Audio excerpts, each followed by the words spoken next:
Bismillahirrahmanirrahim. Assalamualaikum warahmatullahi wabarakatuh. Alhamdulillah kita luang lagi pagi ni. Dan ayat yang kita baca pagi ni masih lagi surah Al-Furqan, surah yang ke-25 dan masuk juzuk yang ke-19.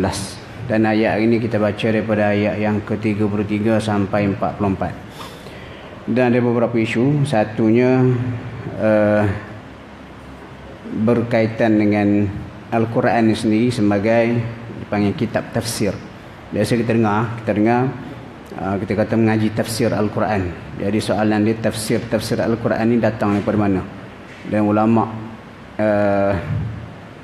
namakan tafsir itu bersempena pada ayat yang ke-33. Sebab pada zaman Nabi istilah tafsir ni setahu saya tidak diguna pakai. Lebih banyak diguna pakai pada zaman Nabi ni adalah ta'wil. Sebab tu Rasulullah ketika mendoakan Abdullah bin Abbas, pupu dia, budak kecil, dia pegang umbun-umbun kepala, Nabi berkata Allahumma faqihhu fid din, ya Allah bagi pengetahuan mendalam kepada dia, wa'allimhu at-ta'wil, Allahumma faqihhu fid din wa'allimhu at-ta'wil, dan ajarkan pada dia at-ta'wil. Ta'wil di situ masuk tafsir lah. Kemudian tu baru terkenal nama tafsir sebagai sebuah istilah yang digunakan pakai secara meluas. Okey, itu pada ayat yang ke-33. Allah kata wala ya'tunaka bimathalin, tidaklah mereka bawa datang kepada kamu satu masal. Masal ni maksudnya hujah ataupun keraguan yang cuba ditimbulkan oleh pihak musyrikin Quraisy terhadap Islam, Al-Quran ataupun Rasulullah, illa melainkan ji'naka bil haqqi, kami bawa datang kepada kamu kebenaran, maksudnya jawapan yang kukuh, wa ahsana tafsira, dan sebaik-baik penjelasan. Tafsir maksudnya penjelasan kepada sebarang hujah yang Allah Ta'ala berikan kepada Nabi untuk menolak apa yang ditujukan oleh musyrikin Quraisy. Maksudnya tuan-tuan, wacana perbincangan serang menyerang ni, hujah, idea, pemikiran, bukan benda baru.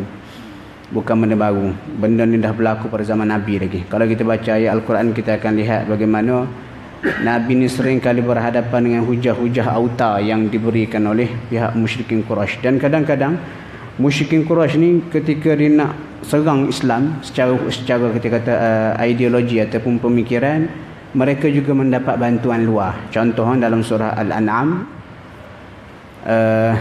Allah Ta'ala sebut bagaimana mengenai kisah binatang sembelihan. Jadi musyrikin Quraisy ini dapat idea daripada pihak Majusi. Majusi ini penyembah api di Farsi. Dan mereka dengan musyrikin Quraisy ini ada persamaan dari segi sama-sama menyembah benda mengarut. Hak ni sembah batu berhala, Majusi pula sembah api. Bila Rasulullah muncul di Mekah, pihak Majusi pun beri idea kepada musyrikin Quraisy. Benda ni ada disebut dalam tafsir surah Al-An'am. Jadi cerita pasal sembelihan. Jadi mereka pun bawa idea ni pergi tanya Nabi. Antara soalan yang dia tanya kepada Nabi Muhammad, siapa yang mematikan bangkai-bangkai yang mati tu? Contoh unta ke apa sajalah hak mati secara natural di padang pasir. Jadi Nabi pun jawablah Allah lah, sebab Allah ni menghidup mematikan. Sekarang ni kamu mengatakan bangkai yang dimatikan oleh Allah di padang pasir itu tak boleh dimakan, haram. Dan kamu boleh pula mengatakan binatang yang kamu matikan dia dengan pisau kamu sembelih sebagai halal, boleh dimakan. Jadi sekarang ni kamu sebenarnya berlaku biadab kepada Tuhan. Ini antara contoh lah tuan-tuan, antara contoh yang banyak. Setiap kali mereka nak serang Nabi berdasarkan hujah, Allah Ta'ala berkata dalam ayat ni, illa ji'naka bil haqqi wa ahsana tafsira, kami akan bawa datang hujah dan sebaik-baik penjelasan. Itu cerita pasal sembelih tak sembelih tadi itu dalam surah Al-An'am. Oleh kerana masa yang singkat, saya tak explain lebih lah. Pasal Allah Ta'ala sifatkan orang yang sepanjang masa menentang Al-Quran ni, secara khususnya pada zaman Nabi, apa dia punya impact. Ayat 34 ini pelik sikit ayat ni. Allah kata alladzina yuhsyaruna ala wujuhihim, mereka tu musyrikin Quraisy ataupun siapa sahaja yang menentang kamu, Allah kata yuhsyarun, dibangkitkan pada hari kiamat besok, ala wujuhihim, atas muka. Maksudnya bangun daripada kubur tu, berjalan atas muka macam siput. Dia kata bergerak dengan otot-otot badan ni, tak kepala atas rantai, bergerak mengesok atas muka, dan nampak sungguh ngeri. Jadi bila ayat Allah Ta'ala berkata ulaika syarrum makana, mereka lah orang yang berada dalam seburuk-buruk keadaan, kedudukan, wa adallu sabila, dan paling sesat. Jadi bila ayat ni turun, sahabat Nabi pelik lah. Jadi Rasulullah berkata, Allah yang mampu menjadikan manusia ni berjalan atas kaki, Allah juga mampu menjadikan manusia ni berjalan atas muka pada hari kiamat besok. Dan pada hari kiamat ada 3 kategori disebut dalam sebuah hadis. Orang yang berjalan dengan keadaan normal, ada yang menunggang kenderaan, dan ada yang berjalan atas muka. Itu petanda buruk lah. Wala'iyadzubillah, minta jauh. Kemudian bahagian kedua, ayat ni kata tengok ayat 35 sampai kepada 40. Ini dia cerita kisah para Nabi secara ringkas. Mulanya Nabi Musa, Harun, lepas tu Nabi Nuh, kemudian kaum Ad yang diutus kepada mereka Nabi Hud, Thamud yang diutus kepada mereka Nabi Saleh. Lepas tu dia kata wa ashabar ras. Ni kalau kita baca ayat 38 ni. Biasa kita dengar kaum Ad, kita dengar kaum Thamud. Lepas tu Allah kata wa ashabar ras, penghuni ras ataupun pemilik ras. Ar-ras ni kalau baca dalam bahasa Arab rupanya merujuk kepada perigi ataupun gua. Jadi orang ulama tafsir bincang ni, siapa ashabar ras? Ashabar ras ni ada berbagai pandangan. Satu pandangan mengatakan mereka ni sebuah kaum yang memiliki banyak perigi, mata air, dan diutus kepada mereka seorang nabi. Dan nabi ni bila dia ajak mereka, mereka menentang. Lepas tu buat apa? Mereka ambil nabi ni, masuk ke dalam perigi tu, dia pun ambil batu, tutup, kurung nabi tu. Kemudian dalam kalangan kaum ni ada seorang lelaki kulit hitam, hamba lah. Dia kesian ke nabi ni, dia pun pergi cari kayu api, jual, dapat hasil sikit. Setiap hari dia buat tu, dia pun beli makanan, dia pergi senyap-senyap dekat perigi tu, dia tolak batu, dia bagi makan kepada Rasul tu. Dan ini satu riwayat lah, panjang lagi cerita dia. Ada yang katakan ashabar rasi yang disebut di sini adalah kaum Antaqiyah, penduduk Antaqiyah dalam surah Yasin tu. Yang kita baca surah Yasin ni, wabdrib lahum ashabal qaryati iz ja'ahal mursalun. Itu ashabar rasi. Ada juga yang kata sebuah ashabar rasi ni adalah kaum Madian dan juga Aikah yang diutus kepada mereka Nabi Syuaib. Ada juga yang kata ashabar ras ini ada satu kaum lain yang menyembah sekian-sekian. Jadi banyaklah cerita dia. Jadi kesimpulannya gini lah. Dalam ayat-ayat ni Allah Ta'ala beri contoh kaum-kaum yang dimusnahkan oleh Allah bila mereka menentang para rasul yang diutus kepada mereka. Kemudian seterusnya ayat 41, 42. 41, 42 ni cerita bagaimana musyrikin Quraisy mengejek Rasulullah. Tengok dia kata apa? Wa idza ra'auka, bila mereka melihat kamu wahai Muhammad, in yattakhidunaka illa huzwa, mereka menjadikan kamu bahan ejek. Apa ejek dia? Ahadha alladhi ba'atha Allahu rasula, ini ke orangnya yang diutus sebagai rasul. Sebab Rasulullah ni dari segi kedudukan, pangkat dan juga harta tak ada. Dan Nabi ni walaupun seorang yang sangat amanah, dihormati, tapi digelar dalam bahasa ejek orang Mekah, anak yatim yang dibela oleh Abu Talib. Jadi orang Mekah ni macam tak puas hati berdasarkan logik mereka.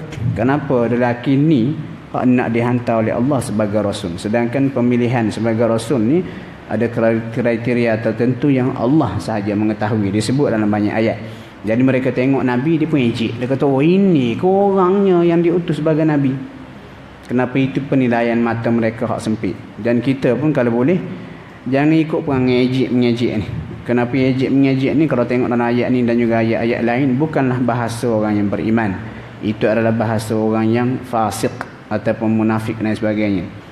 Dan mengejek dan tuan-tuan rupanya makin moden manusia dengan segala media sosial, makin kuat kita mengejek. Dan kalau kita ejek orang dulu-dululah, masa kecil-kecil kita ejek kawan kita, jadi mak ayah kita pun marah. Mak ayah kata jangan ejek orang tu, tak nanti berdosa. Sekarang dalam media sosial seolah-olah tidak ada lagi dah dialog tu. Sedangkan malaikat yang tulis amalan buruk kita, malaikat itulah dulu yang tulis amalan buruk masa kita kecil.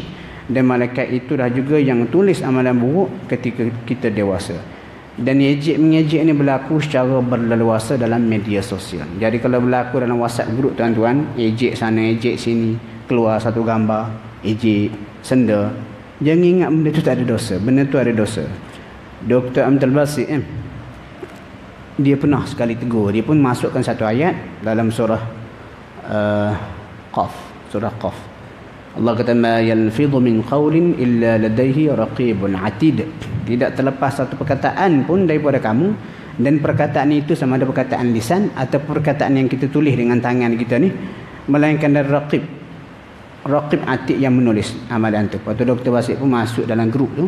Dia kata malaikat ni tak pencen lagi. Jadi jangan ingat awak kutuk-kutuk ejek-ejek melalui media sosial, WhatsApp ke semua sekali, malaikat tak tulis. Itu semua dikira sebagai dosa. Jadi ulangan sekali lagi, tengok perangai ayat 41 ini musyrikin Quraisy kata apa? Bila tengok Rasulullah, dia jadikan baginda ni sebagai bahan ejek. Dan kenapa Allah Ta'ala masukkan ayat ni dalam surah Al-Furqan? Ini sebagai pengajaran kepada kita, jangan duk gejek, jangan duk mengejek seperti yang dilakukan oleh mereka.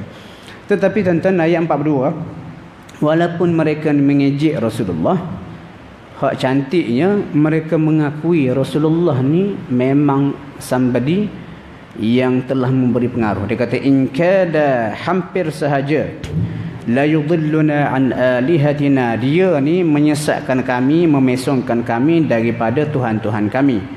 Laula an sabarna alaiha, kalaulah tidak kami ni sabar kepada Tuhan kami. Maksudnya Muhammad ni bersungguh benar duduk ajak kami kepada sembah Tuhan dia, sehingga kami ni kalau bukan kerana kami ni sabar sungguh bertahan dengan akidah ini, lama dah kami terlengkup sesat ataupun keluar agama kami.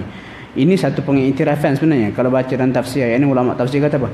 Musyrikin Quraisy pun mengaku memang Nabi ni berdakwah sungguh-sungguh, melakukan kerja dakwah sungguh-sungguh.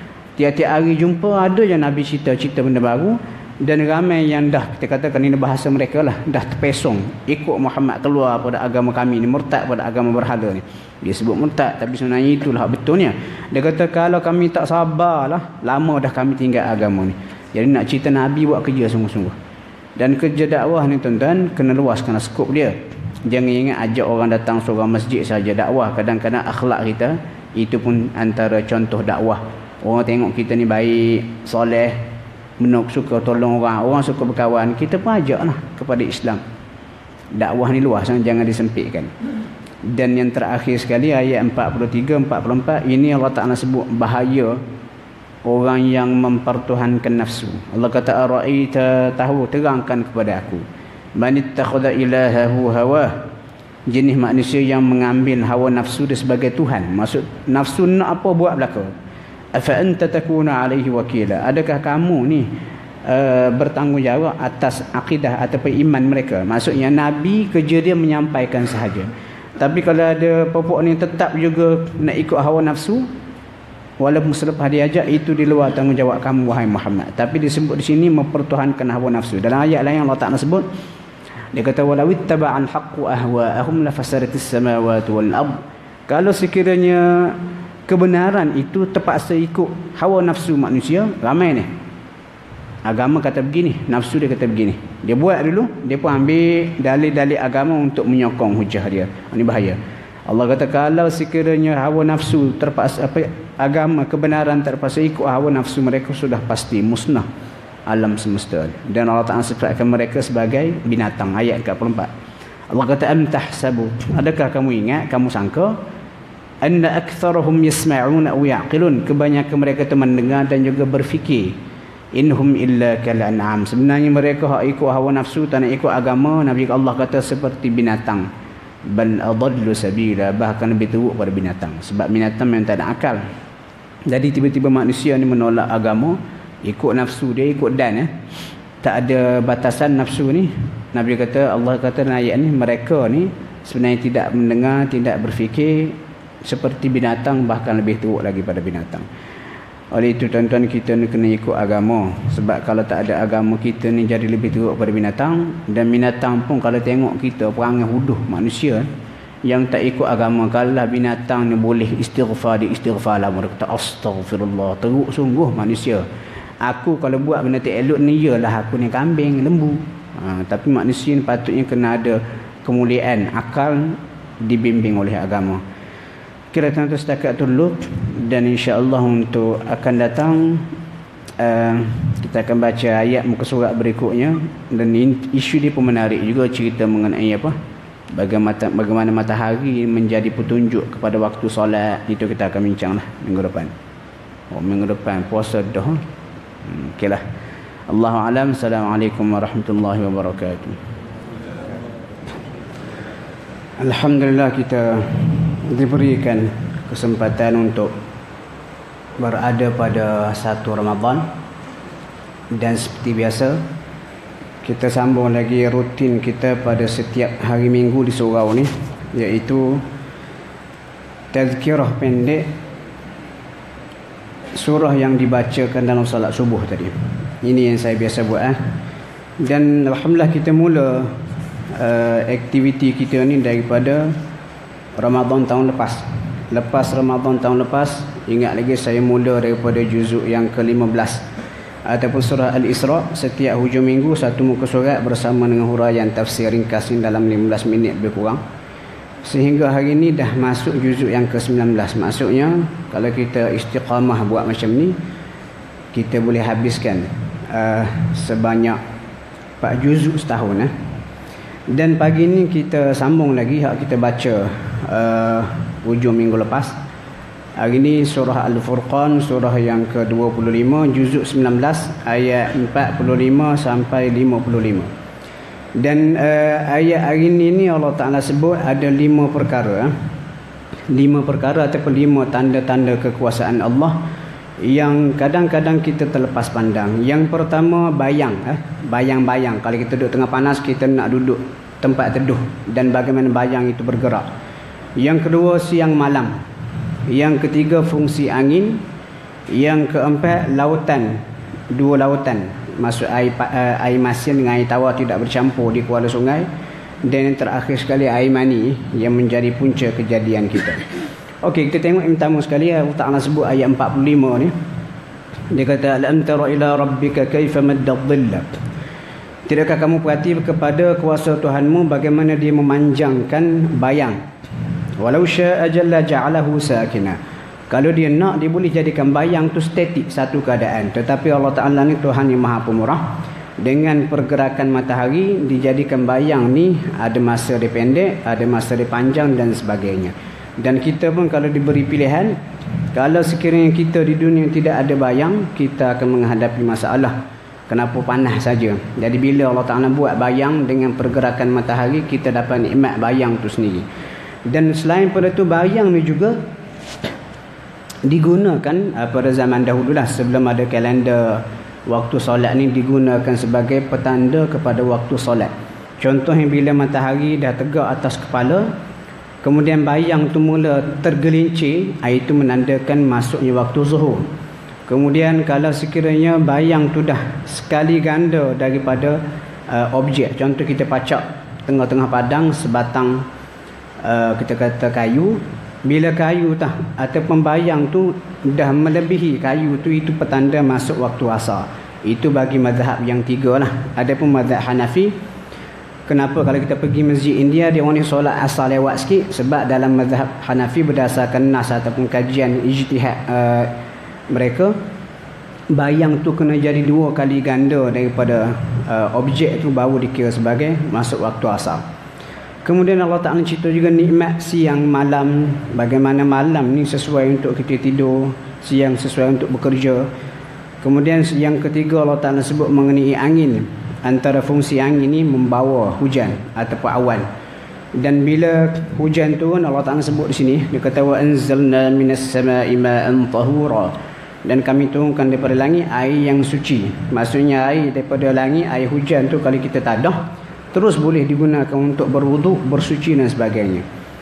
Kemudian dalam ayat ni Allah Ta'ala sebut fungsi air hujan tu. Dia kata linuhyiya bihi baldatan maita. Hujan tu guna dia untuk kami hidupkan bumi yang mati.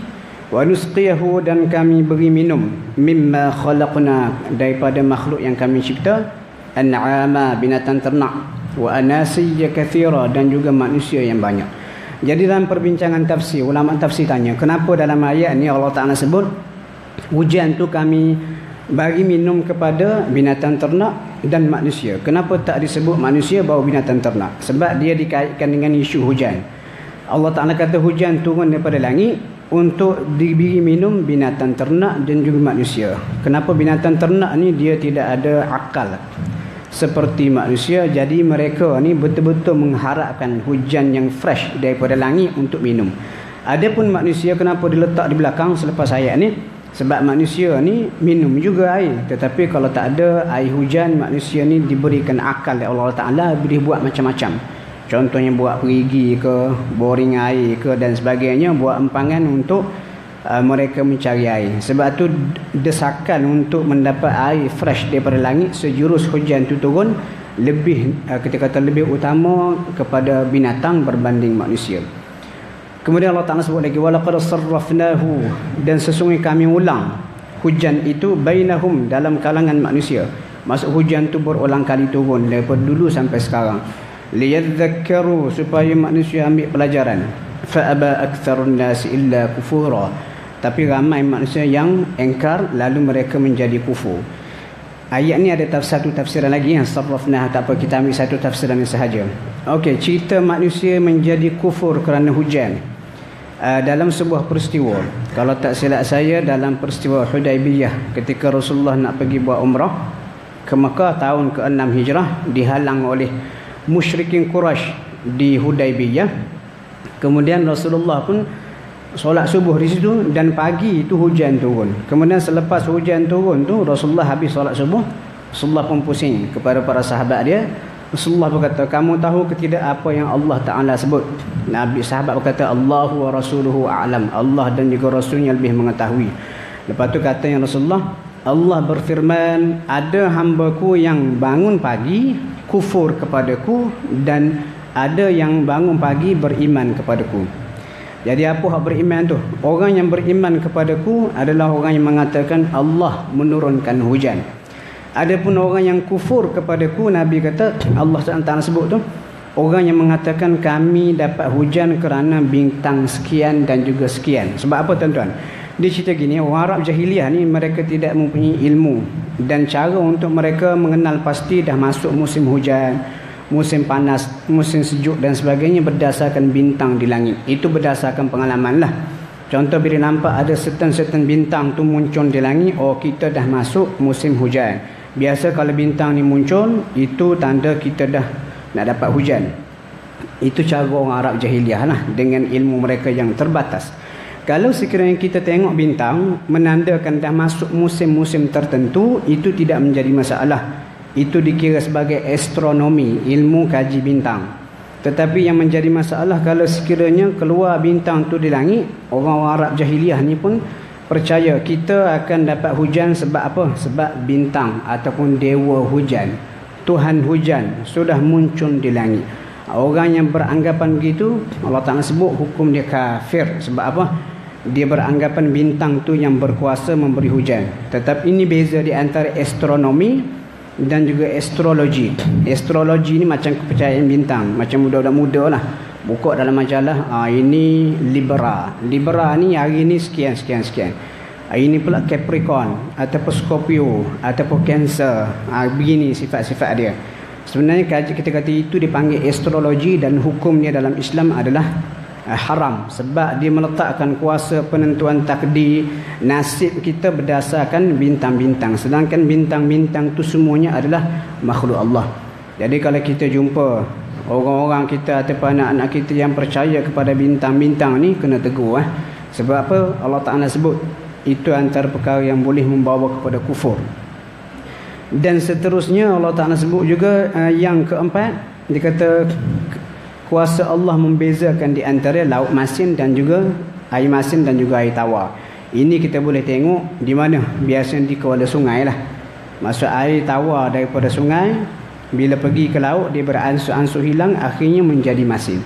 Sebab apa Allah Ta'ala sebut waja'ala bainahuma barzakha, dan kami jadikan di antara kedua air ni, air masin dan juga air tawar, di kuala sungai itu barzakh. Barzakh ni dinding pemisah yang menghalang keduanya daripada bercampur. Kemudian tuan-tuan, bila sebut barzakh ni, dah kita masuk awal Ramadan Barzakh ni disebut juga dalam surah Al-Mu'minun, kita dah baca hari tu.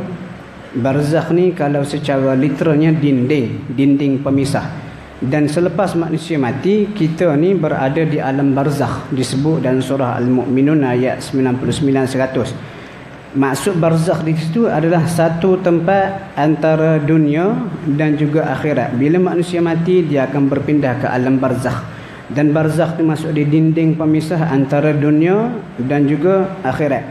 Dan orang yang meninggal dunia, dia akan terkurung di alam barzakh sampai kiamat.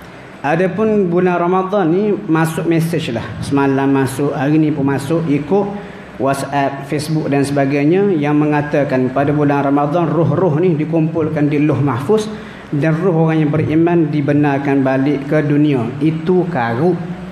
Itu adalah karut. Saya ulang, itu adalah karut khurafat.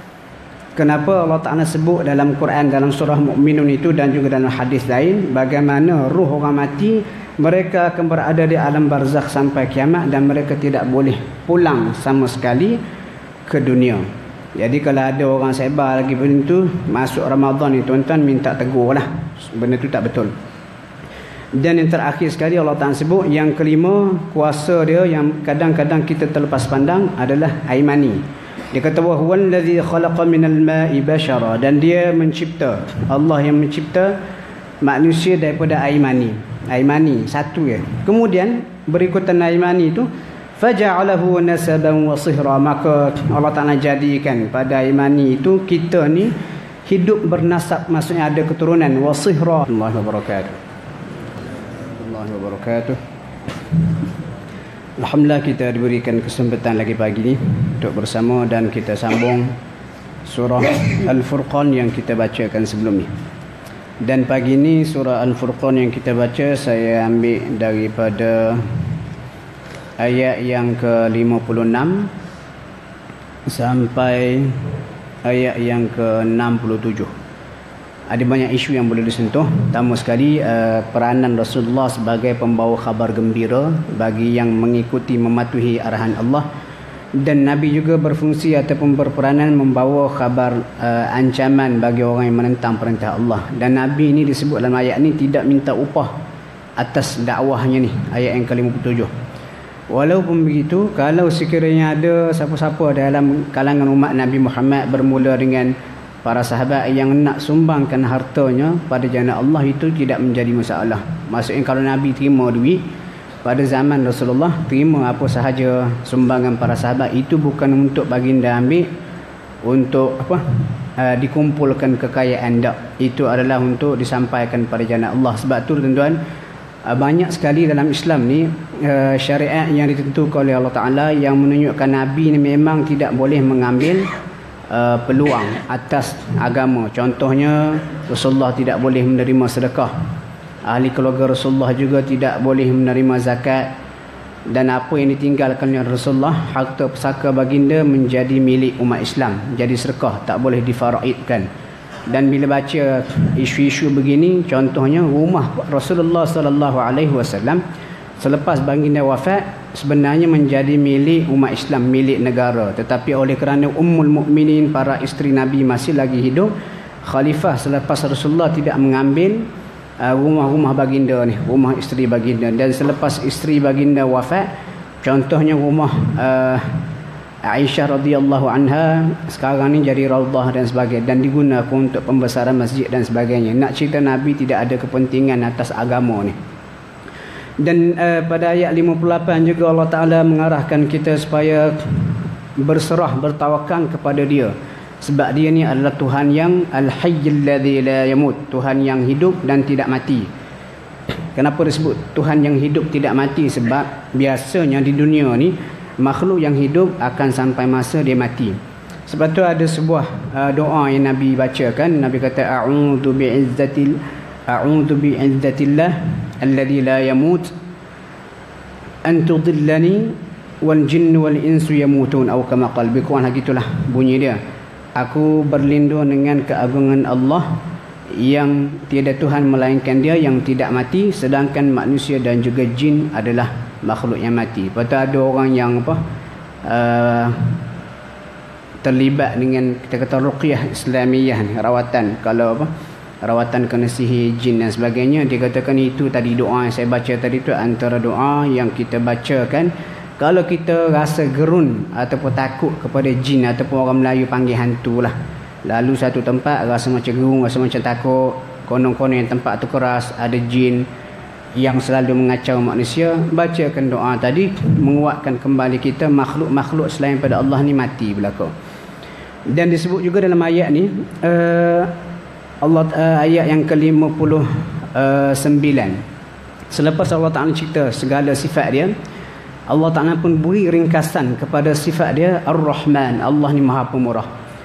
Lepas tu Allah Ta'ala kata fas'al bihi khabira. Kalau kamu nak tahu siapa Allah Ar-Rahman ni, jangan fikir, jangan pandai-pandai, mesti merujuk kepada khabira, orang yang pakar mengenai Allah, iaitu Rasulullah sallallahu alaihi wasallam. Sebab tu tuan-tuan, dalam agama kita ni benda berbentuk ghaibiyat, benda yang ghaib tak boleh kita memandai-mandai, mesti berdasarkan kepada sumber wahyu iaitu Al-Quran dan juga sunnah. Kemudian ayat 60 sepatutnya tadi tuan-tuan kita kena sujud tilawah, tapi saya sengaja tidak sujud tilawah sebab takut jemaah yang datang kemudian berterabur. Kita turun untuk sujud tilawah, jemaah yang datang kemudian dan tidak dapat makluman sebelum solat, mungkin dia datang lewat sikit, dia akan rokok, jadi bercelaru solat tu. Itu sebab saya pilih untuk tidak sujud tilawah pada ayat 60. Tapi sebenarnya sangat dituntut untuk kita sujud lah kalau kita semayang sendiri baca ayat ni, ataupun ketika di luar solat kita baca ayat ni. Seterusnya ayat 62 ini hikmah di sebalik penciptaan malam dan juga siang.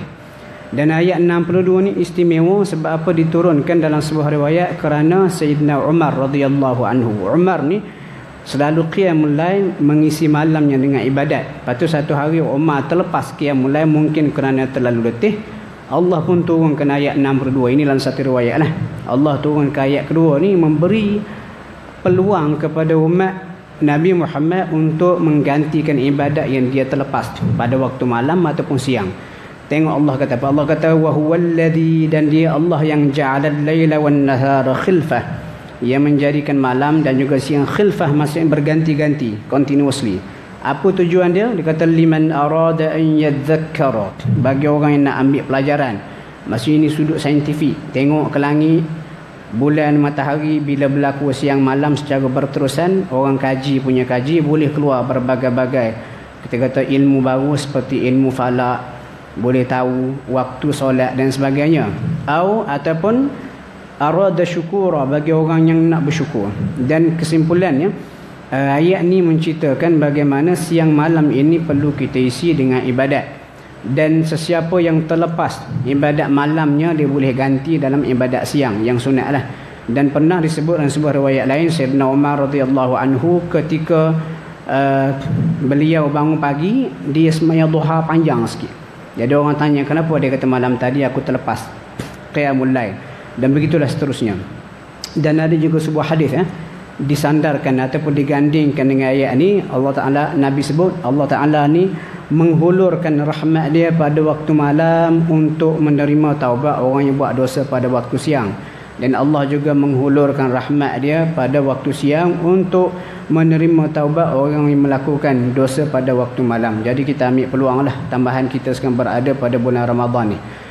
Dan seterusnya kalau kita perhati daripada ayat yang ke-63, kita baca sampai 67, tapi sebenarnya lanjutan ibadur rahman, hamba Allah yang dikasihi dia ni, cerita mereka tu disebut sampai ayat yang ke-74. Itu kita sambung minggu depan dah.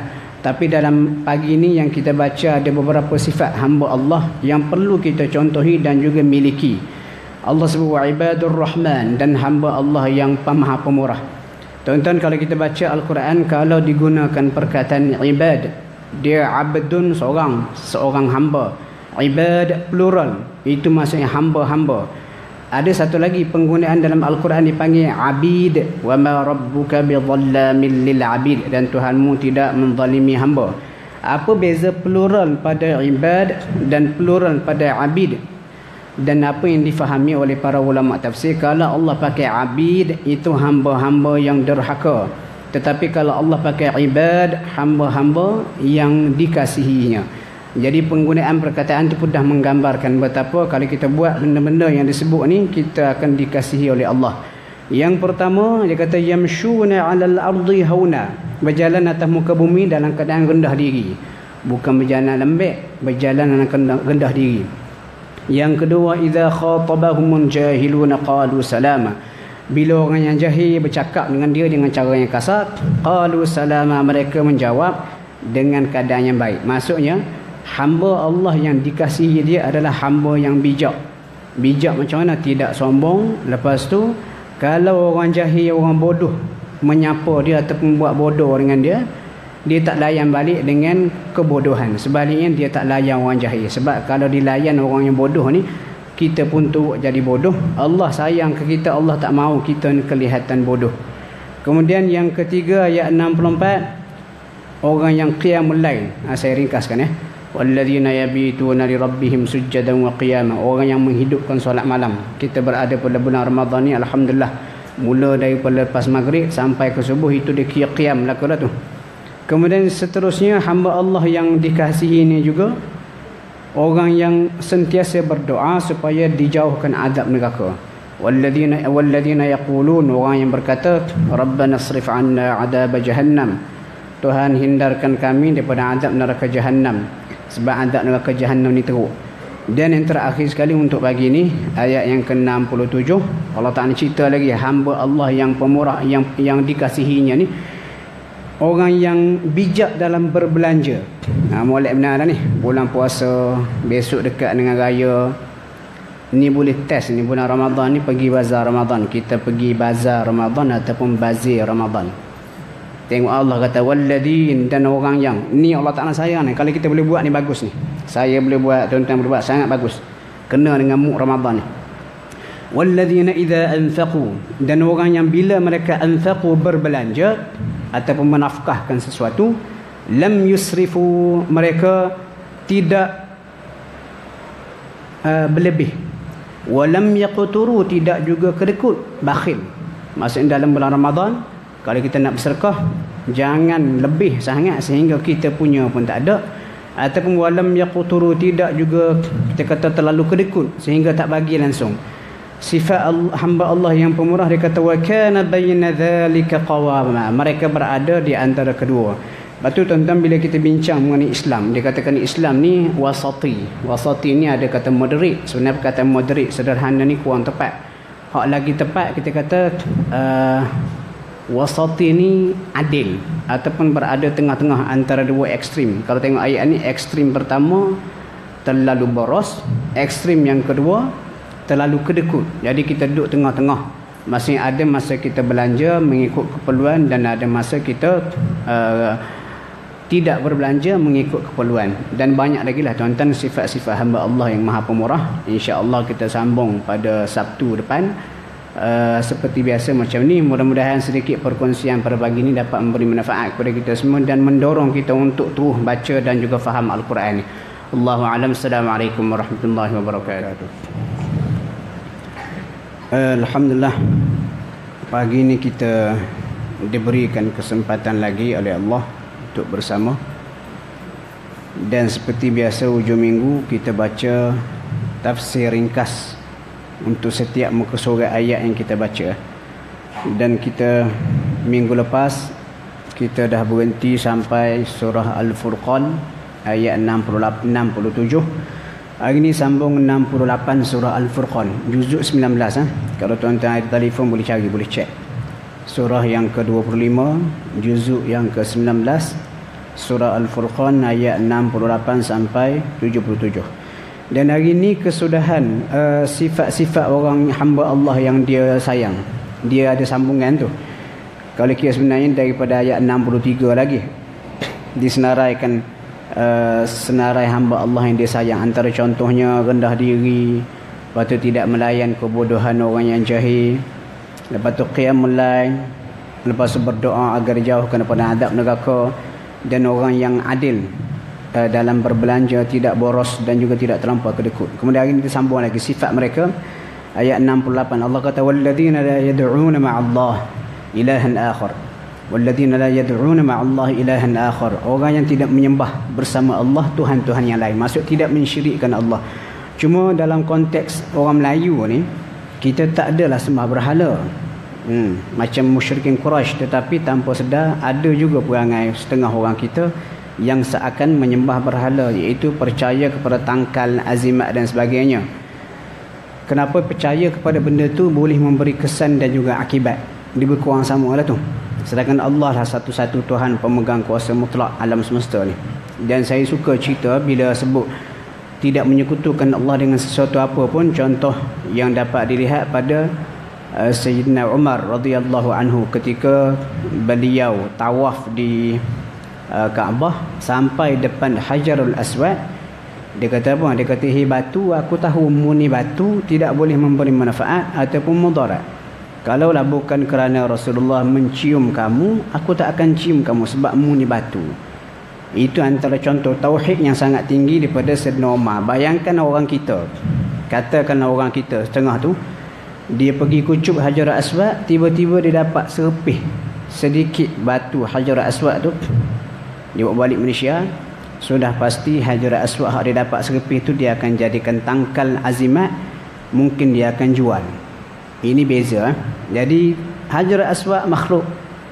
Kalau Hajarul Aswad tu, kalau kita nak bandingkan dengan batu-batu azimat lain yang orang kita percaya, ternyata Hajarul Aswad tu jauh lebih mulia.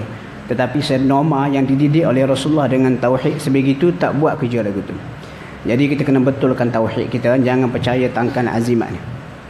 Itu yang berikutnya. Yang seterusnya, wala yaqtuluna an-nafsa allati harramallahu illa bil haqqi wala yaznun, tak bunuh orang dan tidak berzina. Lepas tu Allah kata, wa man yaf'al dhalika yalqa athama yudha'af lahu al-'adhabu yawm al-qiyamati wa yakhlud fihi muhana. Siapa yang buat dosa-dosa tu, maksudnya dia menyekutukan Allah, bunuh orang dan juga berzina, digandakan azab dia dan kekal dalam neraka. Jadi ini ancaman daripada Allah lah. Ada pengecualian ke tidak kepada orang yang bertaubat? Ayat 70. Allah kata illa, kecuali man taba, siapa bertaubat. Maksud dia pun buat benda tu, dia pun insaf bertaubat, dia pun tukar kehidupan dia. Wa amana wa amila amalan salihah, dia beriman, beramal soleh. Jadi Allah Ta'ala kata faulaika, maka mereka itu yang bertaubat tadi tu, kemudian dia tukar gaya hidup dia, beramal soleh. Apa kelebihan dia? Yubaddilullahu sayyi'atihim hasanat. Allah Ta'ala akan tukar kejahatan dia kepada kebaikan. Pelik ni. Dia buat jahat daripada muda sampai ke tua. Lepas tu bila tua, insaf bertaubat, segala kejahatan tu bertukar menjadi kebaikan belaka. Macam tak logik. Rupanya ada dua pandangan. Yang pertama, memang secara literalnya, hak dia buat jahat dulu-dulu, Allah Ta'ala hapuskan semua sekali, tukar kepada kebaikan, dapat syurga. Dalil dia, kalau baca dalam tafsir disebut kisah seorang pembunuh Bani Israel. Ringkas ceritanya, dia bunuh 100 orang dah. Kemudian dia jumpa seorang saleh, seorang lelaki alim. Lelaki alim tu kata, tak ada siapa yang boleh halang kamu daripada bertaubat, dengan syarat kamu kena ambil langkah yang praktikal untuk bertaubat. Kamu sekarang ni bunuh orang sebab mula berkawan dengan orang tak elok.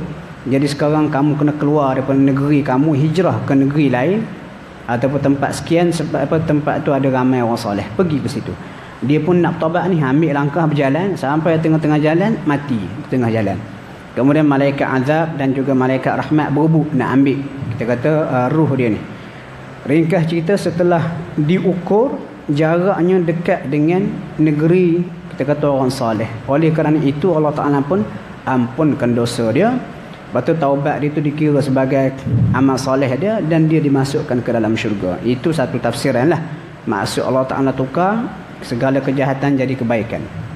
Yang kedua yang dimaksudkan, siapa bertaubat ni Allah Ta'ala tukar kejahatan dia jadi kebaikan. Maksud yang kedua, Allah Ta'ala gerakkan hati orang yang bertaubat itu supaya ubah perangai huduh kepada perangai baik. Contoh, dulu dia suka mengumpat. Bila dia dah bertaubat, dia berhenti mengumpat, dia ganti dengan ibadat-ibadat lain. Itu antara maksudnya. Jadi kesimpulannya, nak bertaubat ni tuan-tuan, kena ada usaha. Bukan kata berangan saja, kena ada usaha. Barulah Allah Ta'ala akan tukar. Dan ketika menghuraikan ayat ni, Imam Ibn Kathir dibawa satu cerita. Walaupun cerita ni, riwayat ni dipertikaikan kesahihan dia, tapi kita bacalah juga sebab apa, pengajarannya bagus. Satu hari Abu Hurairah radhiyallahu anhu didatangi oleh seorang wanita. Wanita ni kata, aku nak tanya soalan, boleh ke tak? Aku ni buat dosa, aku berzina. Lepas tu bila mengandung dapat anak, anak aku tu aku cekik sampai mati. Jadi boleh ke tak aku bertaubat? Abu Hurairah pun jawab kata tak ada peluang untuk kamu bertaubat. Jadi perempuan tu peraung menjerit keluar daripada tempat dia bertemu dengan Abu Hurairah. Ni macam dia buntu lah. Lepas tu Abu Hurairah jumpa dengan Nabi. Lepas dia semayang tu dengan Nabi, dia pun tanya soalan. Lepas tu Nabi pun kata, mu dah letak di mana ayat ni? Ayat 68 sampai ayat yang ke-70. Maksud Nabi menegur Abu Hurairah, keputusan ataupun jawapan yang dia berikan itu adalah silap. Islam ni agama yang memberi harapan, bukan agama menghukum orang. Jadi Nabi kata membaca ayat ni. Abu Hurairah pun setelah ditegur, dia pun keluarlah cari wanita tu. Ringkas cerita jumpa dengan wanita tu. Lepas tu dia pun kata, aku tanya Nabi dan Nabi beri jawapan pada ayat ni. Dia pun baca ayat ni. Dan antara tanda hamba Allah yang dikasihi adalah orang yang tidak menyekutukan Allah, tak bunuh orang dan tidak berzina, kecuali siapa yang bertaubat, beriman dan juga beramal soleh. Allah Ta'ala tukar kejahatan dia jadi kebaikan. Lepas Habib baca ayat ni, wanita tu pun sujud syukur. Dia pun baca doa. Dia kata, Alhamdulillahilladzi ja'ala li makhraja. Ya Allah, segala puji bagi Allah yang memberikan kepadaku jalan keluar daripada masalahku. Jadi wanita tu pun bertaubat. Dia merdekakan hamba yang dimiliki. Jadi kesimpulannya, kita jangan jadi Tuhan. Kita kena jadi manusia. Yang boleh mengatakan ini ahli neraka, ini ahli syurga, itu kerja Tuhan. Kerja kita adalah mengajak kepada kebaikan. Dan kita jangan cepat nak kata ahli neraka dan sebagainya. Kenapa? Kesudahan kita tak tahu. Okey, seterusnya ayat 72, Allah Ta'ala sebut lagi sifat hamba yang dia kasihi. Dia kata, walladzina la yashhaduna az-zura. Orang yang tidak menghadiri majlis-majlis yang melalaikan. Ataupun ada tafsiran kedua, orang yang tidak menjadi saksi palsu. Contoh dia ni bukan saksi yang betul, dibayar, dia pun menipu jadi saksi. Tapi tafsiran kedua tu tidak disetujui oleh ramai juga ulama. Tafsiran pertama dia kata antara hamba Allah ni yang dikasihi dia adalah orang yang tidak menghadiri majlis-majlis hak mengarut. Tak kira lah majlis mengarut tu macam mana, minum arak ke dan sebagainya. Wa idza marru bil laghwi marru kirama. Dan kalau dia terpaksa lalu dekat majlis hak mengarut ni, dia akan lalu dengan cara nak bersihkan diri dia dengan cara penuh mulia. Lagi antara hamba Allah yang dikasihi, kita tengok ada tak pada kita ni, ayat 73. Dia kata walladzina idza dzukiru bi ayati rabbihim. Orang yang bila diberi peringatan tentang tanda-tanda ataupun ayat-ayat Tuhan, lam yakhirru 'alaiha summan wa umyana. Dia tidak tunduk seperti si buta dan juga si pekak. Maksudnya bila dengar je peringatan tazkirah, dia akan tunduk dan ambil perhatian. Kenapa tazkirah yang sampai daripada Tuhan ini berguna untuk jiwa dia. Tapi kalau orang tu dengar tazkirah dan sebagainya, dia buat tak tahu, itu bukan ciri-ciri orang yang dicintai oleh Allah. Seterusnya yang terakhir, sifat hamba Allah yang dikasihi ini adalah, dia kata walladzina yaqulun, orang yang sentiasa berdoa. Apa doa dia?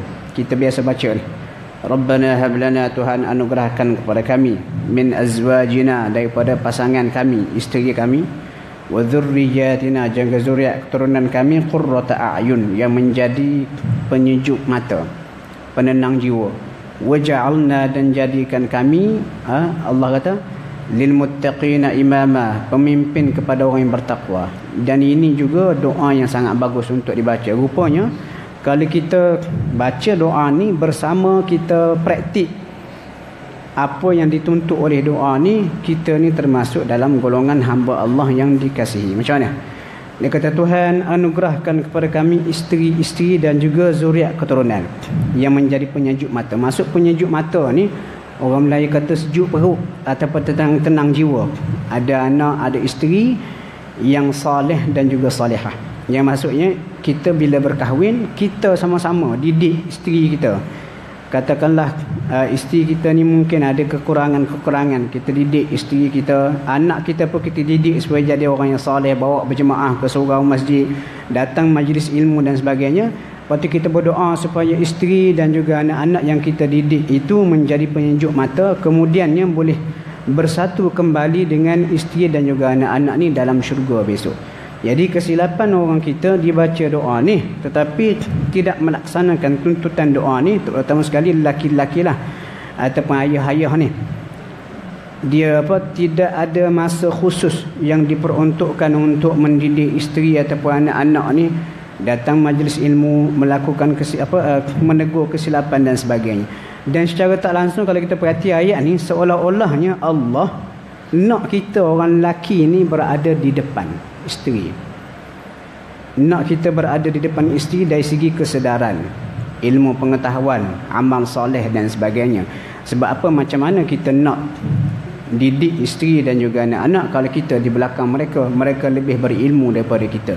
Ini satu motivasi ya.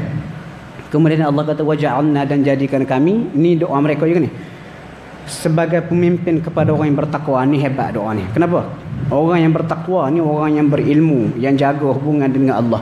Tiba-tiba kita minta supaya kita jadi pemimpin mereka, dan sudah pasti siapa jadi pemimpin kepada orang yang bertakwa ni mesti dia lebih sikit berbanding orang bertakwa. Seolah-olahnya ayat ni kalau saya boleh ringkaskan doa ni begini bunyi dia, ya Allah, jadikan kami orang yang terbaik. Kami ni pemimpin kepada orang yang baik, dan sudah pasti pemimpin kepada orang yang baik ni orang yang paling baik. Dan bila kami orang yang paling baik, kami pun didik anak-anak kami dan juga isteri kami menjadi orang yang baik. Sudahnya mereka semua ini menjadi penyejuk hati, penyejuk jiwa kami di dunia dan juga di akhirat. Dan kami akan bersatu kembali dengan keluarga kami di akhirat besok. Jadi ini sebenarnya signifikan pada doa yang kita baca ni.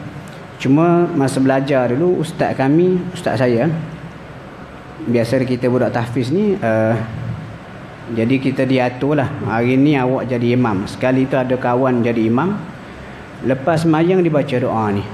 Lepas tu ustaz kami tu senyum. Lepas tu bila dia senyum, lepas habis semayang, ustaz kami tu pun tanya, budak jadi imam, anak berapa orang? Isteri berapa orang?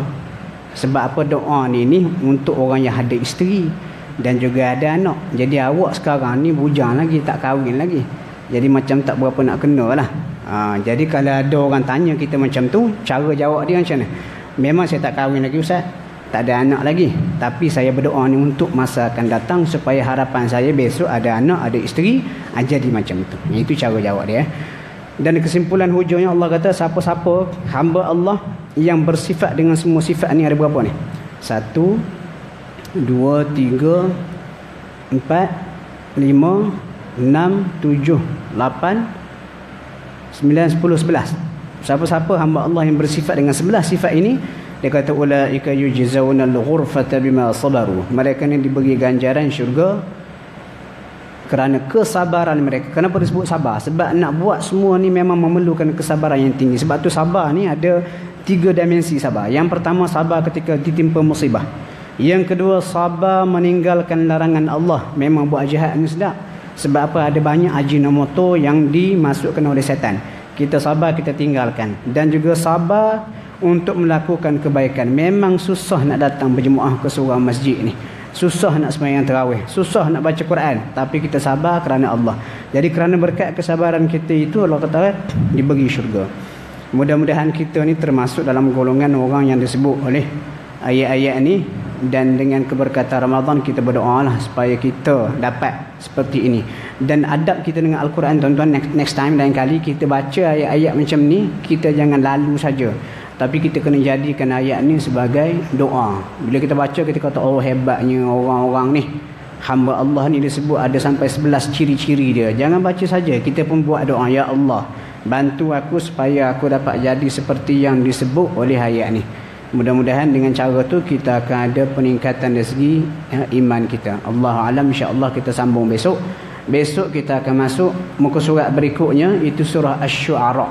Surah yang dimasukkan para penyair, ada cerita dia yang cukup menarik untuk kita bincang. Allahu a'lam. Assalamualaikum warahmatullahi wabarakatuh.